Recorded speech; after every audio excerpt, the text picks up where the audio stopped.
नमस्ते, प्रणाम दोस्तों, मैं वैष्णवी आप सभी का स्वागत करती हूँ अपने यूट्यूब चैनल पूजा लोकगीत में।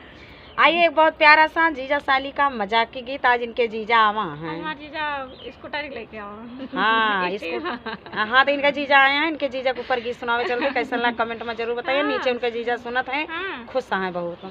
और गारी वारी सुनाए दें जीजा का, तो कैसा लगा कमेंट में जरूर बताइए।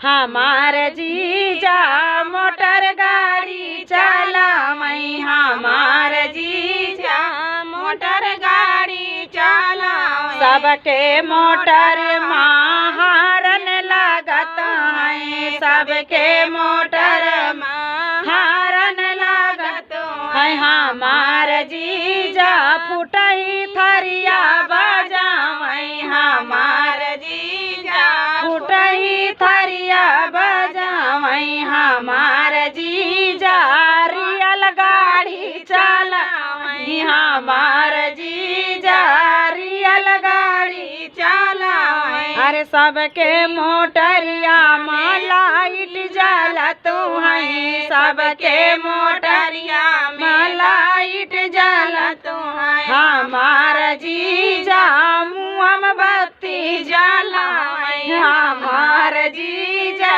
मुँह बत्ती जलावई, हमारा जीजा मोटर गाड़ी चलावई।